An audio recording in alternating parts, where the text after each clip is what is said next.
Es un placer para mí y un privilegio enorme poder estar conectados nuevamente con la intención de continuar escudriñando juntos la palabra de nuestro Dios.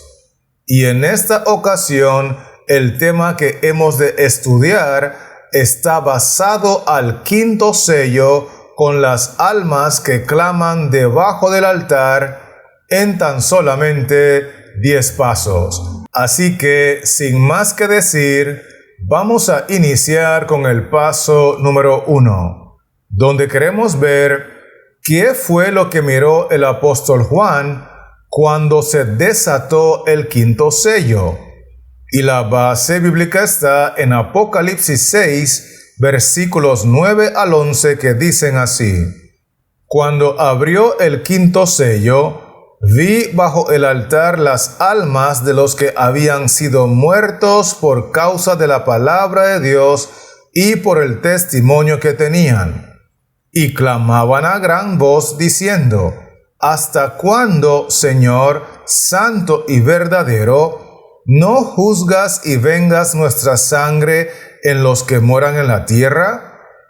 Y se les dieron vestiduras blancas, y se les dijo que descansasen todavía un poco de tiempo, hasta que se completara el número de sus consiervos y sus hermanos, que también habían de ser muertos como ellos. Vamos a iniciar puntualizando lo que dice el versículo 9. Cuando abrió el quinto sello, vi bajo el altar las almas. Y si conectamos esa declaración con lo que aparece al inicio del versículo 10, donde dice: y clamaban a gran voz, tenemos que concluir que lo que miró el apóstol Juan cuando se desató el quinto sello fueron las almas que clamaban debajo del altar. ¿Estamos conectados, sí o no? Excelente. Así que sigamos ahora con el paso número 2, donde queremos ver a qué se refiere el texto cuando hace referencia a las almas debajo del altar. Y la base bíblica está en Proverbios 16, versículo 26, y Proverbios 11 y el versículo 25. Dice así: el alma del que trabaja, trabaja para sí, porque su boca le estimula. El alma generosa será prosperada, y el que saciare, él también será saciado. En este contexto, la palabra alma se refiere a una persona, porque lo que Proverbios está diciendo es que la persona que trabaja, trabaja para sí. Y el otro texto agrega: la persona generosa será prosperada, porque sin lugar a dudas hay diferentes contextos en la Biblia donde se utiliza la palabra alma, pero en este contexto en particular, esa palabra alma se refiere a una persona. ¿Me estoy explicando, sí o no? Muy bien. Sigamos entonces con el paso número 3, donde queremos ver en qué condición estaban esas personas debajo del altar de acuerdo al texto bíblico.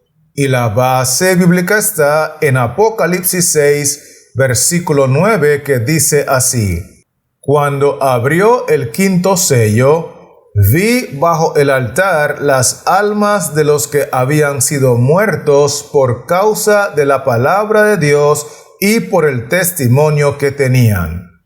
Vamos a enfocarnos en la parte del texto que dice lo siguiente: vi bajo el altar las almas de los que habían sido muertos. Como vimos en el paso anterior, la palabra alma se refiere a una persona, por lo tanto, podemos concluir que estas almas que estaban debajo del altar o estas personas, de acuerdo al texto, estaban completamente muertas. Muy importante ese detalle. Con eso dicho, estamos listos para continuar ahora con el paso número 4, donde queremos ver cuál es la razón por la que esas personas habían sido martirizadas. Y la base bíblica está en Apocalipsis 6, versículo 9, que dice así: Cuando abrió el quinto sello, vi bajo el altar las almas de los que habían sido muertos por causa de la palabra de Dios y por el testimonio que tenían. Es importante recordar que en este contexto, cuando leemos la palabra alma, en realidad nos estamos refiriendo a personas. Con eso dicho, miremos la parte del texto que dice: las almas de los que habían sido muertos por causa de la palabra de Dios y por el testimonio que tenían. Con esa declaración podemos concluir que la razón por la cual estas personas fueron martirizadas era por la palabra de Dios y por el testimonio que ellos tenían. ¿Estamos conectados, sí o no? Muy bien.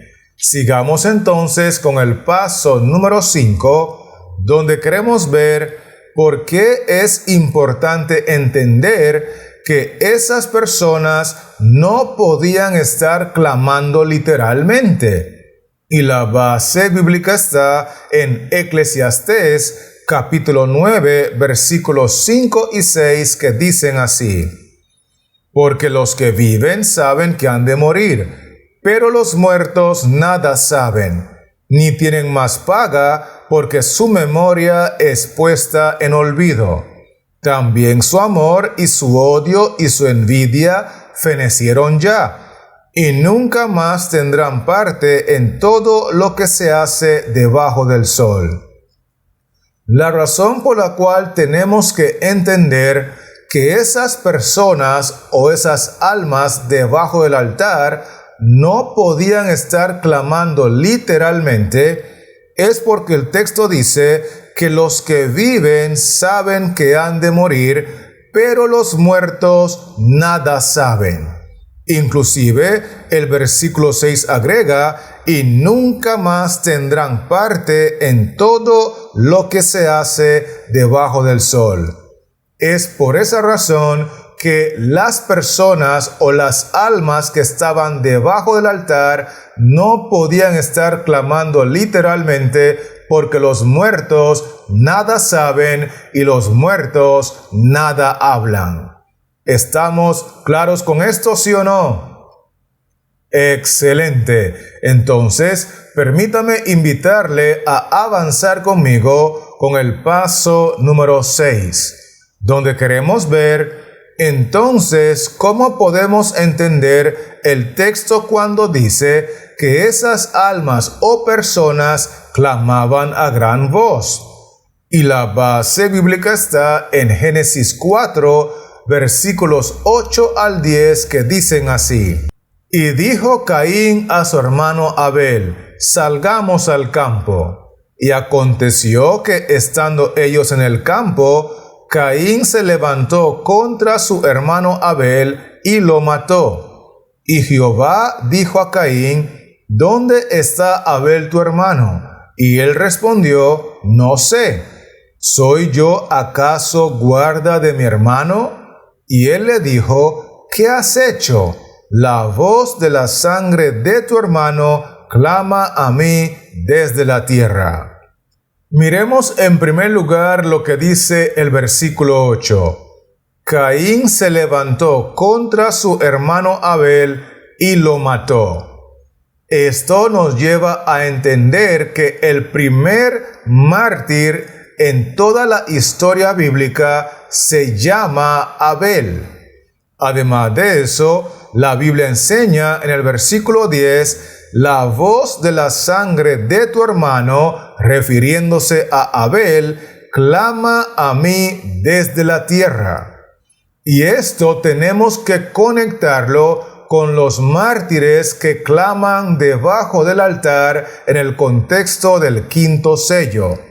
Porque en realidad tenemos que entender que aunque no están clamando literalmente, porque los muertos no claman, los muertos no hablan, simbólicamente la sangre de cada uno de los mártires de Cristo que han muerto de una forma injusta, siendo inocentes, están clamando a Dios desde la tierra, esperando que Él haga justicia.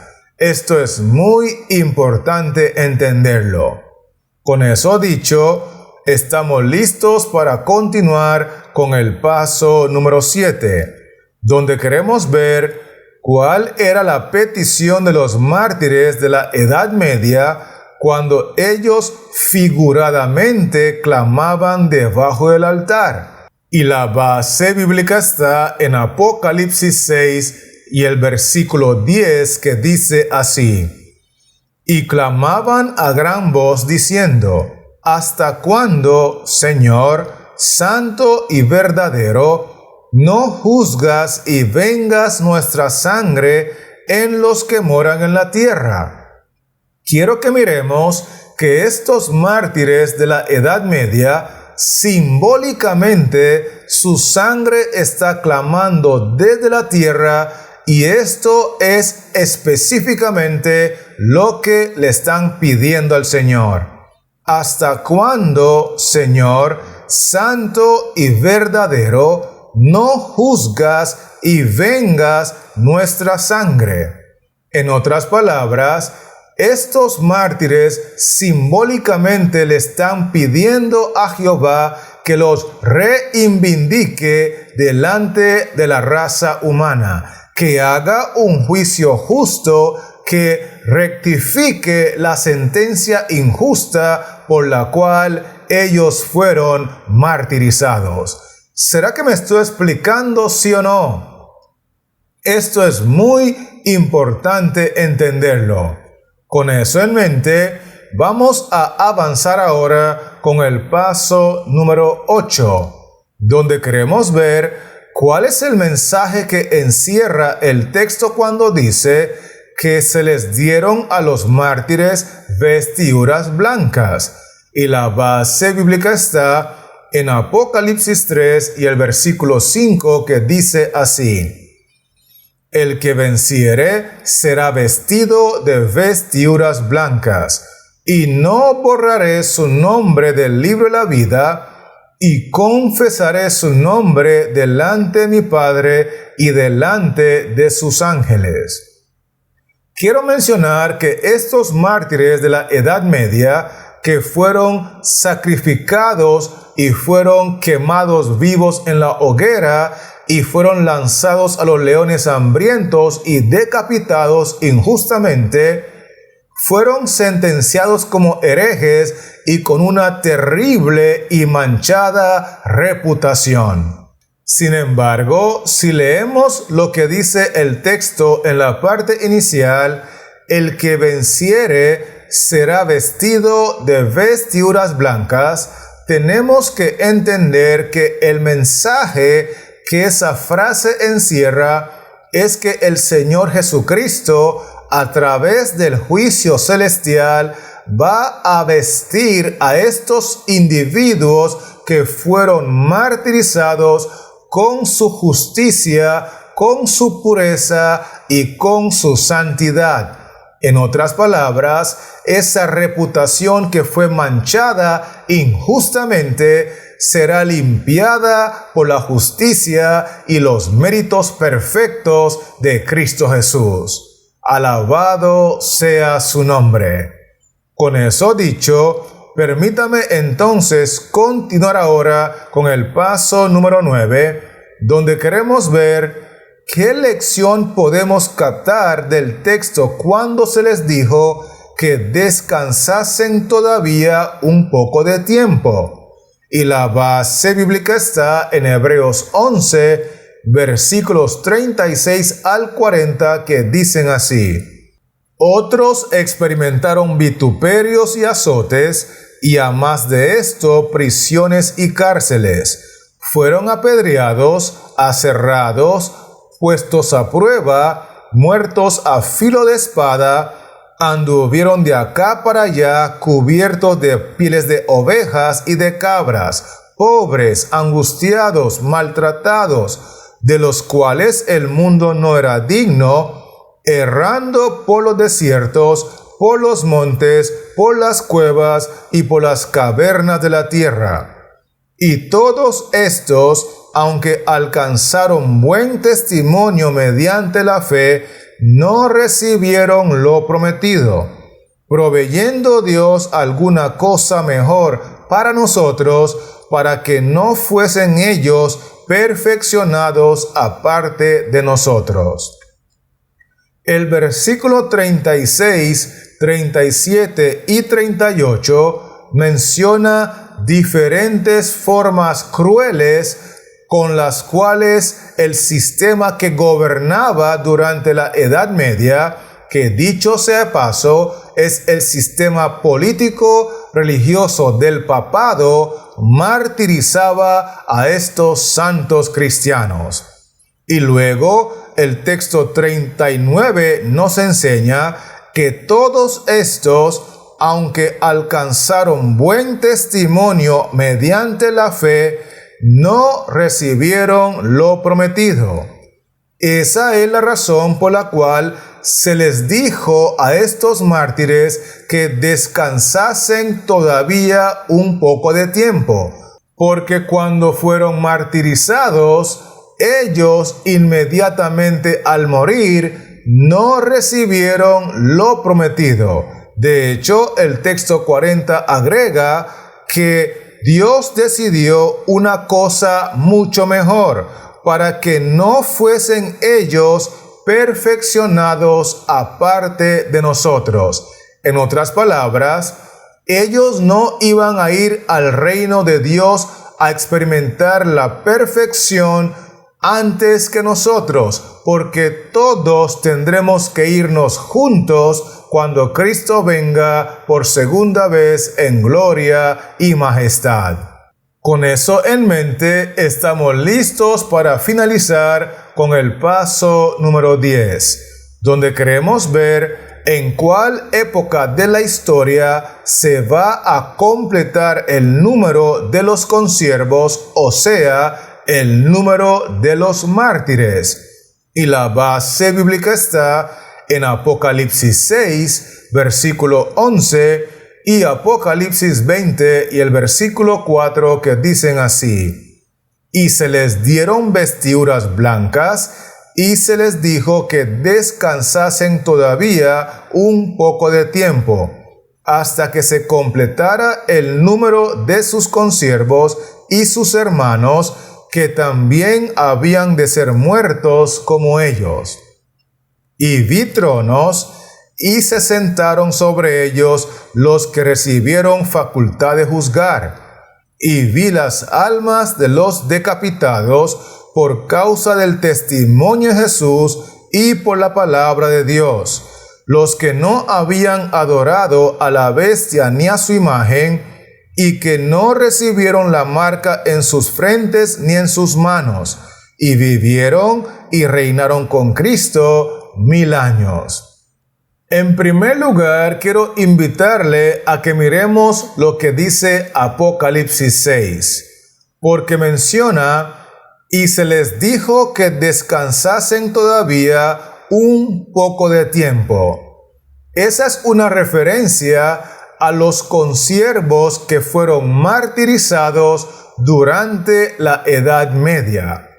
Pero el texto también agrega: hasta que se completara el número de sus consiervos y sus hermanos, que también habían de ser muertos como ellos.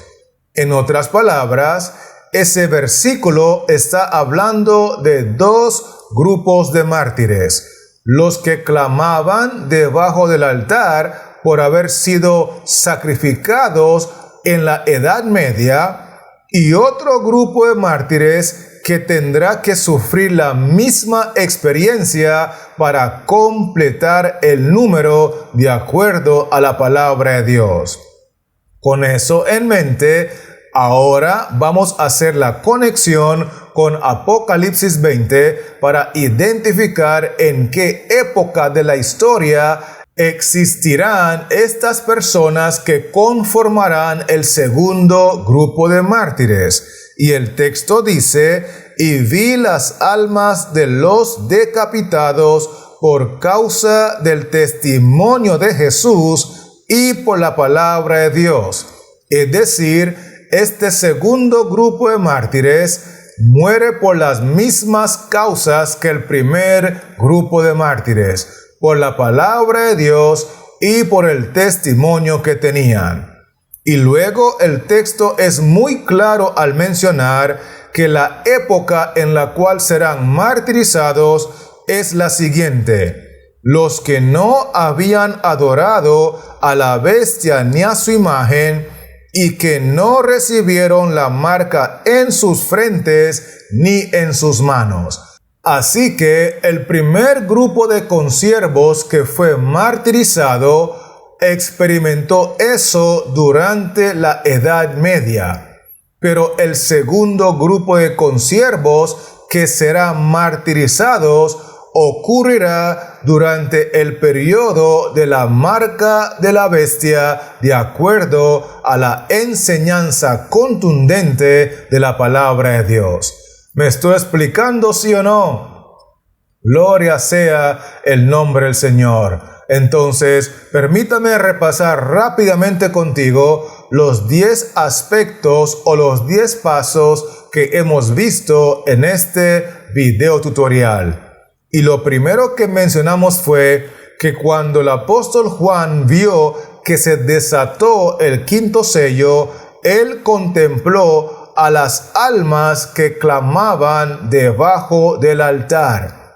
Vimos también que en este contexto la palabra alma se refiere en realidad a una persona, y que estas almas que clamaban debajo del altar estaban completamente muertas. Inclusive vimos que la razón por la cual estas almas o estas personas fueron martirizadas fue por la fe que tenían en la palabra de Dios y por el testimonio que tenían.